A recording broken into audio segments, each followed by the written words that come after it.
Hey there, I'm Lee Ullman here with some big news from the National Young Farmers Coalition. We're partnering with Heritage Radio Network on a special season of The Farm Report. It's all about what's happening with the Farm Bill and how it impacts farmers and eaters. I am growing diversified vegetables on land that's been in our family for 150 years. And so with the pandemic, gentrification, property values going up, we had to sell the land and we lost it. Join us as we uncover the untold stories behind this massive piece of legislation that shapes how we grow our food, what we eat, and so much more. The problems we have had, those are things that come from earlier Farm Bill and USDA policy, right? Like Earl Butz, get big or get out. You know, it's my responsibility to know not only what I'm eating, but then like how that all came to be. And realize like, wow, like this piece of legislation, all this money, like it's technically something that I support as a taxpayer. While Congress debates the next Farm Bill, this is not just an invitation to listen. It's a call to action. Be part of the conversation. Subscribe to the Farm Report on Heritage Radio Network, wherever you listen to podcasts.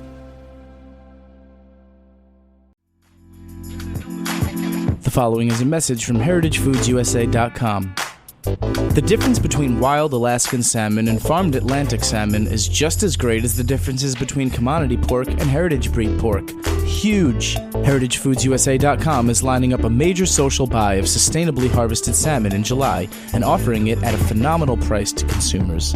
Check out HeritageFoodsUSA.com for more details on how to get in on this opportunity.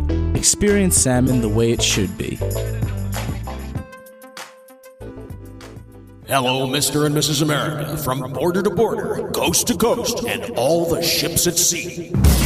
Streaming live from the County of Kings, Brooklyn, New York City, on the Heritage Radio Network.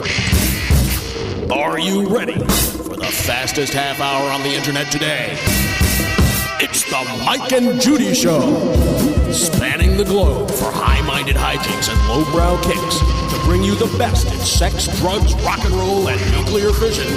They're too bad for radio and too good looking for television. And now, here they are, America's last best hope to make the internet safe for absolutely no one.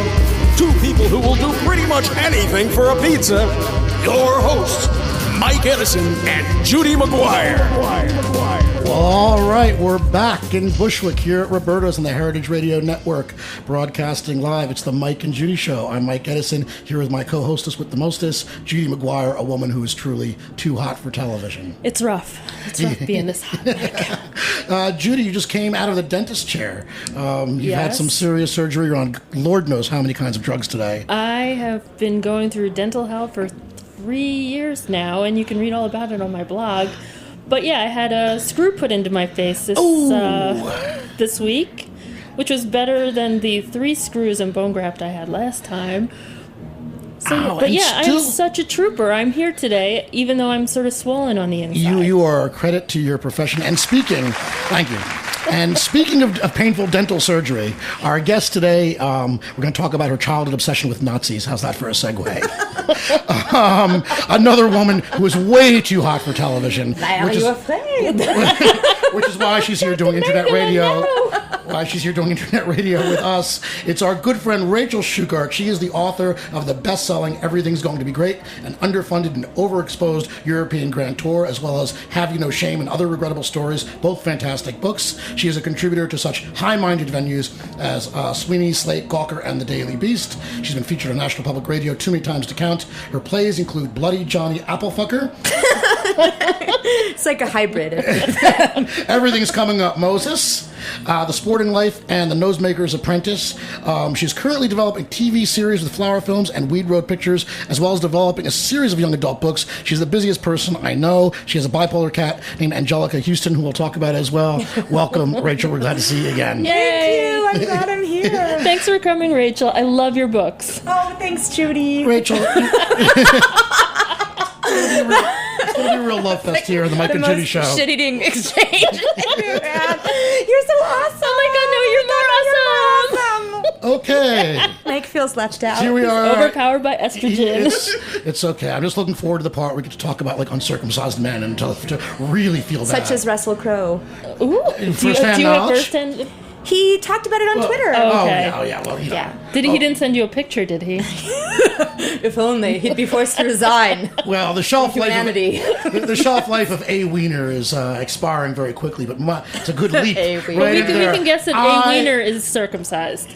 Oh, well, yeah. We've seen the That's a proof. good guess. A Jewish man of that generation, it's a pretty safe bet. I mean, honestly, Jewish men of my generation, of any generation, basically live in fear of the uncircumcised hillbilly pecker.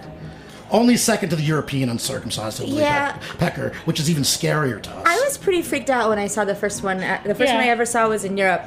And it looked totally different to the way that I expected it to. I thought it would be sort of like a flap of skin that just would swing like a banner. Like an elephant trunk. Yeah, exactly. Or like one of those things that are like on the sleeves of like ice dancers' costumes. Oh, yes. You know, like those like fabric flames or whatever. But it was more like, it wasn't like that at all. It was. And once they get hard, it's just a little extra something to love. God. Jack, you have a sound effect of like a Jewish boy wilting.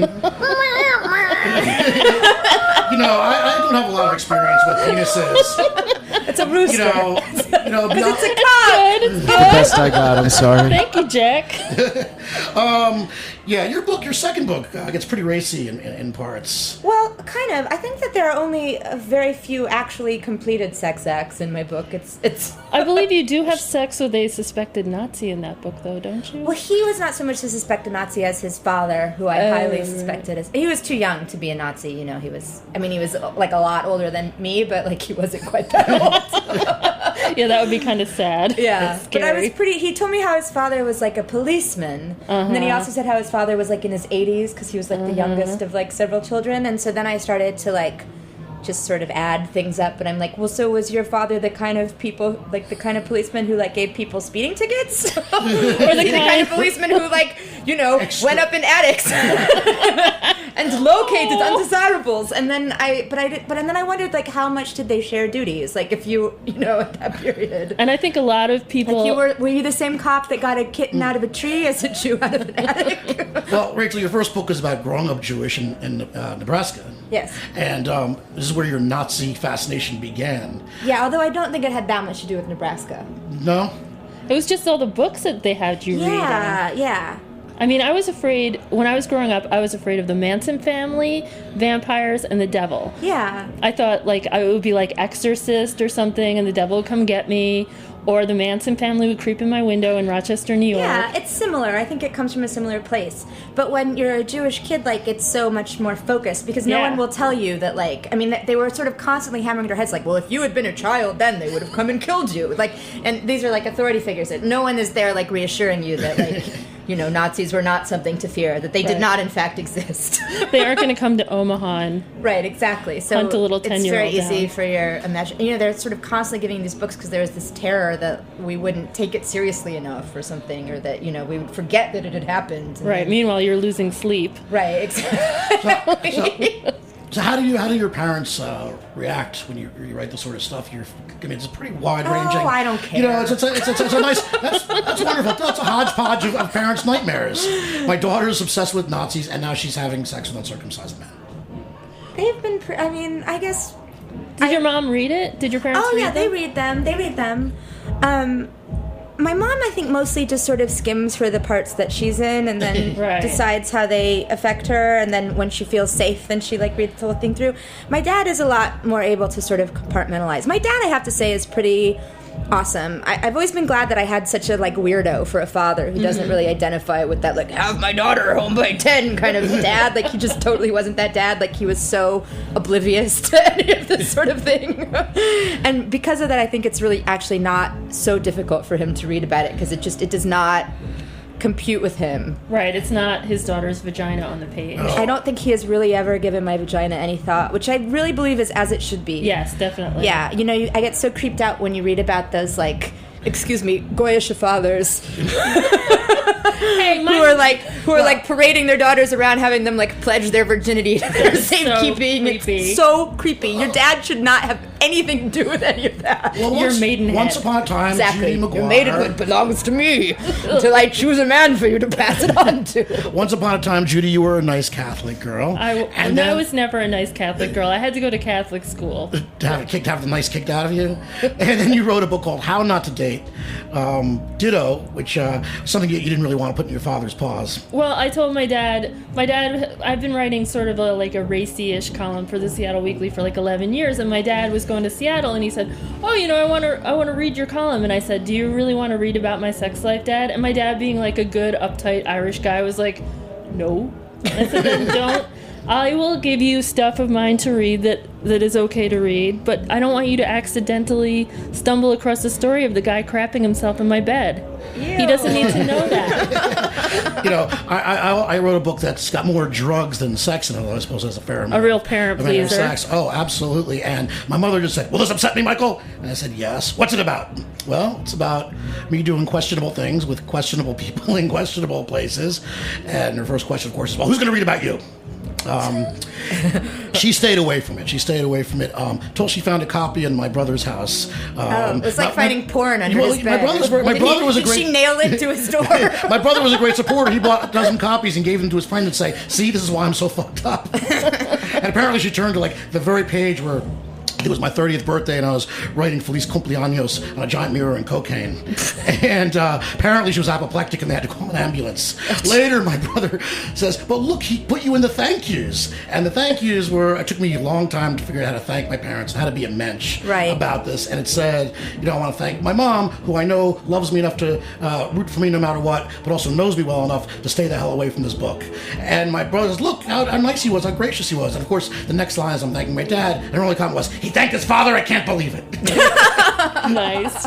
Thanks, Mom. I feel like this is such a particular question of, I feel like no one ever used to ask authors like what their parents thought, but this sort of generation is like, everything's so accessible too. Yeah, but it's also like you were supposed to still be so intertwined with our families. I mean, I feel like I'm a separate entity from my parents at this point. Yeah, I doubt anyone asked Erica Jong what like her father thought. What did he think about the zipless fuck?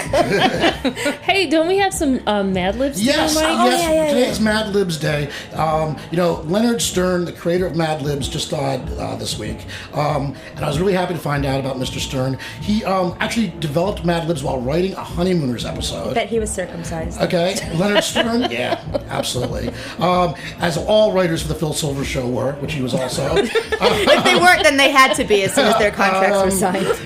And he said, I guess this is it. I need an adjective. And his partner said, circumcised. And thus, Mad Libs were born. But I love Mad Libs. I went through, I think, 3 different levels of playing Mad Libs when I was a kid. The first was straight on, our kids, and let's play it, and give me a color, blue, and give me an adjective, clumsy, and then it got to be like the naughty, when we started it was like penis. Adolescent, penis, and well, to be a body part, it was never going to be leg, but body part was always butt, and then the third wave was when we were stoned, when like spleen replaced butt. That's when it gets really conceptual. Exactly. Give me a body part, spleen, because that's funny to say when you're stoned. All right, so I thought we'd play a little Mad Libs and look at the results. Okay. At the end of it, we're done. So you guys just chime in.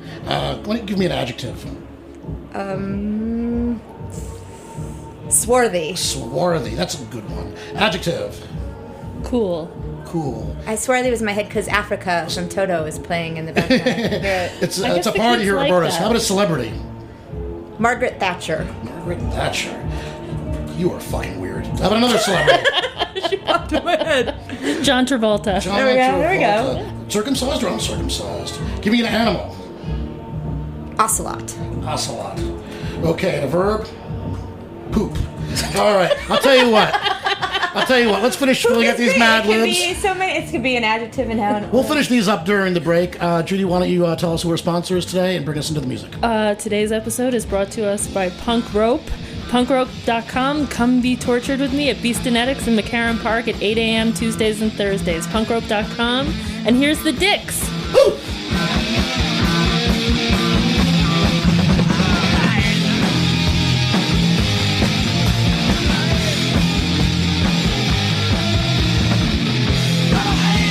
All in my brain, I'm letting them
following is a public service announcement from Heritage Radio Network.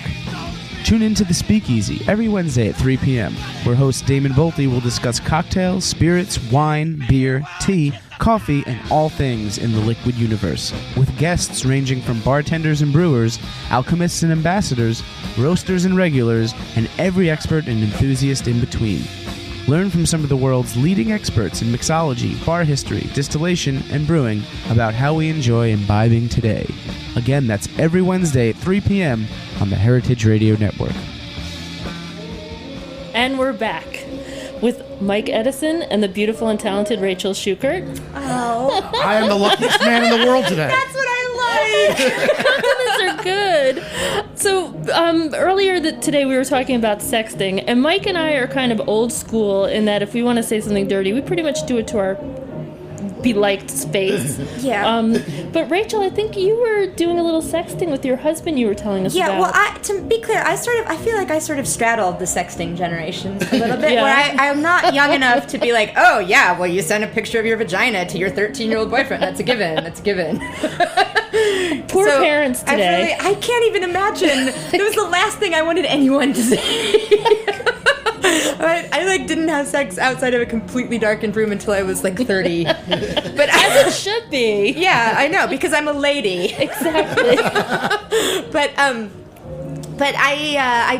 my husband and I occasionally send each other photos, and I have to say, all of my sex I try to keep as unsexy as possible. The rule is that I will not send him anything that I think might actually turn somebody on an erection. That can be used later to tank your mayoral career. Right, exactly. So I did send him a picture of my asshole. But to be clear, I don't think that first of all, he didn't know what it was. And you can, partly that's maybe a comment on our sex life, but it was also probably a comment on the bad flash on my phone where I literally just stuck it down my underpants and sort of spread, and then it's and I've seen it. It just sort of looks like an abstract. Yeah, I'm seeing one of those asterisks in Breakfast of Champions. Yeah, it does. It's not even close to that clear. It's just or maybe something taken by something from the Hubble Space Telescope. Perhaps. You know what it actually looked like? It kind of looked like when when you would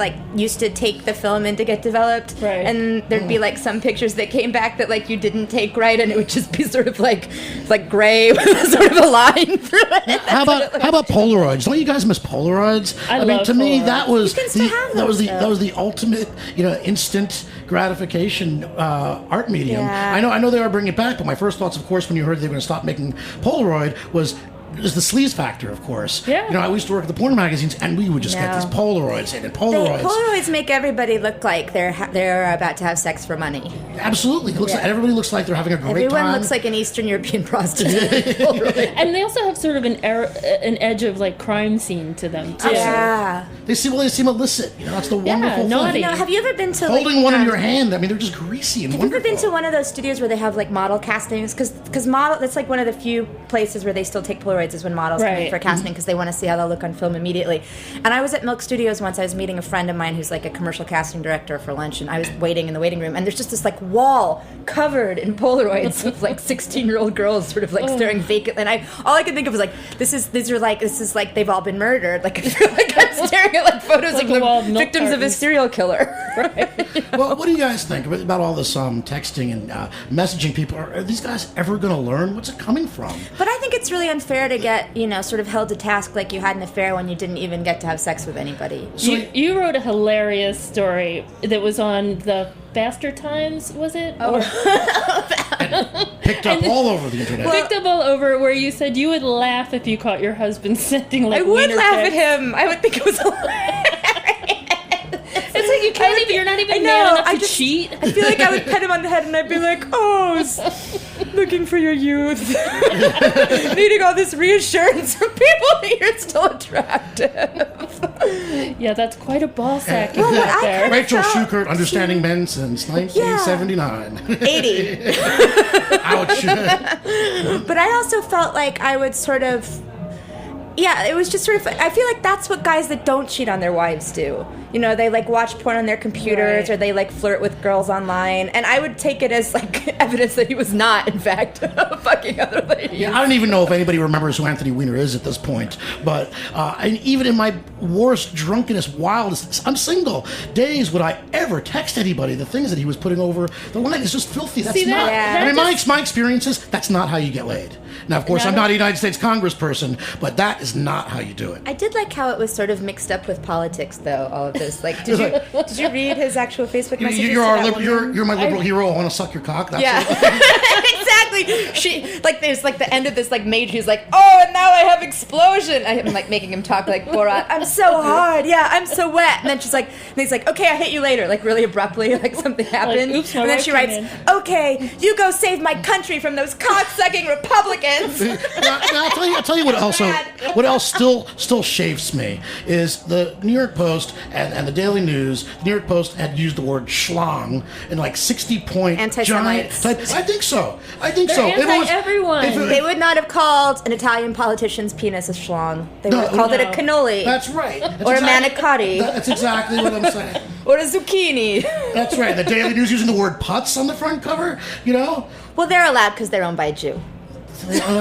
So how come the New York Times didn't take the bait and put the word Schwanz in giant letters on the cover? Because they're German Jews. They don't want anyone to know. I'm moving to fucking Nebraska the day that happens. I'm telling you. I'm out of here.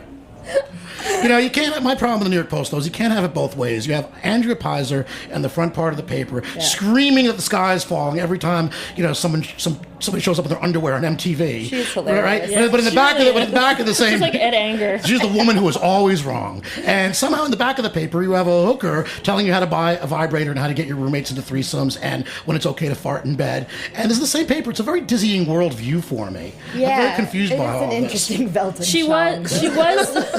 She was right a few weeks ago, though. No, not Yeah, possible. she was. I'm serious. She came out in favor of the woman, not in favor of the woman who was raped, but she came out against the cops who raped the drunk woman. Yeah, that's true. She was That right was about shocking. that. She's coming out against rape? I know. Well, I was shocked too. I was thought she'd be on the shocked side of the cop. I think we're setting the the drunk bar pretty low Jezebel. here. Right, drunk Jezebel. What do you expect going out being a woman? You whore. These fine, young, nice police gentlemen. New York's finest. Earlier, you were getting a little nostalgic about some of your favorite sex scandals. Oh, yeah. Judy, which They used to have sex in them. Yeah, like Larry Craig and his wise stance. He wasn't that's a sending good one. wiener pictures. No, he was just... No, he's just cruising the airport bathrooms. He's getting blowies. I have to say, I am just like in shock and awe and always about what the things that go on in men's bathrooms that don't happen in women's bathrooms. Like I remember let me The just... scandal in a things that woman's happen- bathroom is like someone takes a really stinky rancid dump. Right, or That's someone it. doesn't give you a tampon when you Right. ask for I've it. spent a lot of time doing cocaine in women's bathrooms. I have not seen any sign of any of that. No, nothing goes on in men's bathrooms that I know Apparently. of. Let me... There's a Because whole let me- world. let me- There's a There's a certain whole like underworld of people, and there's like apparently Maybe a I'm not going to the right complicated system ones. of signs and gestures. Yeah, where you know there's that a this Macy's toilet in the Macy's in Herald Square on a certain floor, a certain men's room where you go to cruise. Yeah, I and all the was sex that such- goes on apparently like in the steam room and the men's locker room of New York Sports Club. An old boyfriend of mine, I remember Okay. telling me that, and I was like, geez, no wonder they go to the gym all the time. Yeah. Okay, the steam room of the New York Sports Club. Okay? Apparently... Yeah, but nothing like that happened. I went to the No. same one, and nothing happened like that. There's I've no never- lesbo sex I've- in the steam no, room. you're just sort of quickly putting on your Oh, underpants. I must be going to the wrong men's rooms. That's all I can say. Yeah, there's occasionally furtive weighing. Yeah. Furtive Or like way. a furtive, oh my god, look at her ass. But Yeah, but Well, there's nothing. I'll tell you what. Before we... It's not like in the opening scene of Carrie. I've never seen any glory holes. No politician has ever cruised me. You know, no one's ever stuck their hand into the stall trying to cut my balls gently. Well, None of you're this stuff. going to the wrong bathroom Obviously. at Macy's when I you have go to to side with Macy's. Mike on this one. Jack, after the show, you and I are going to go out. We're going to experience some of the finer men's rooms in Bushwick and see what's going on. We're missing the whole demi-monde here. You mean the outside in Bushwick? Before we get out of here, you want to read the Mad Libs and see what we came up with? Yeah. Yes. All right, here. Oh, okay, all right. There you go. Oh. All right, She Jack, is you got a little music for us? trained. You got a little music for us? I am classically trained. This is called My Dream Man. It was contributed by Rosalind. Apparently, okay. My dream man should first of all be very swarthy and cool. Yes. He should have a physique like Margaret Thatcher, a profile like John Travolta, and the intelligence of an ocelot.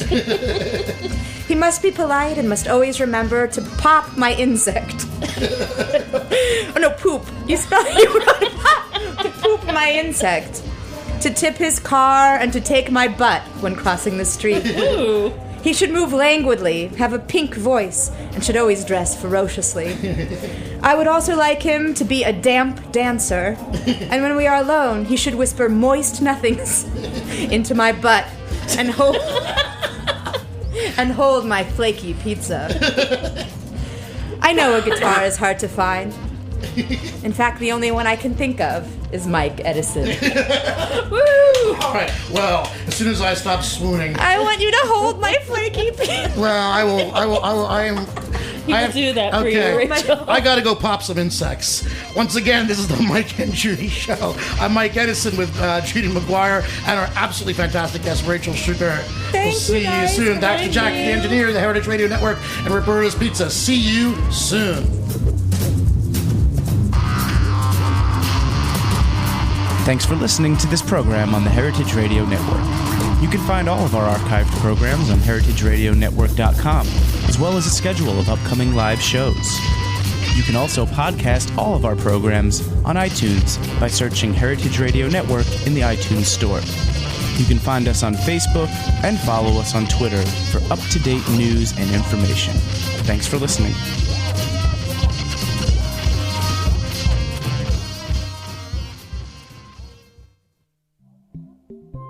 This is Behind the Scenes Food News with Katie Kiefer.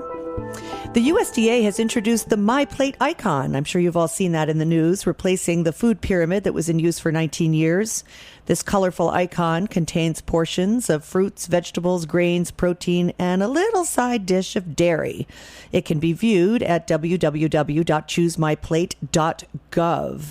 It does look like a plate. It's divided into 4 quadrants. They are surprisingly similarly sized. Vegetables, fruits, proteins, grains. The veg are definitely a little bit larger than the other groups, but protein was really big. I was surprised. I thought we were supposed to eat less meat.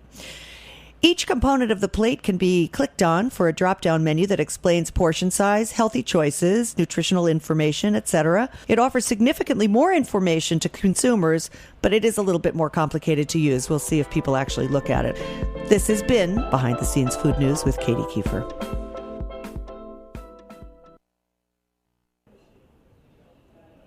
Did you know we have a cocktail show? Check out a clip from the Speakeasy. So it's kind of crazy. Over the last, I would say 10 or so years, Irish whiskey's really made a huge comeback. I mean, it's always been big because of the fact that it's mostly blended and easier to drink. And especially Jameson, obviously, Bushmills, they've been doing really hardcore marketing pushes for those two over the past decade. At least. And there's no peat.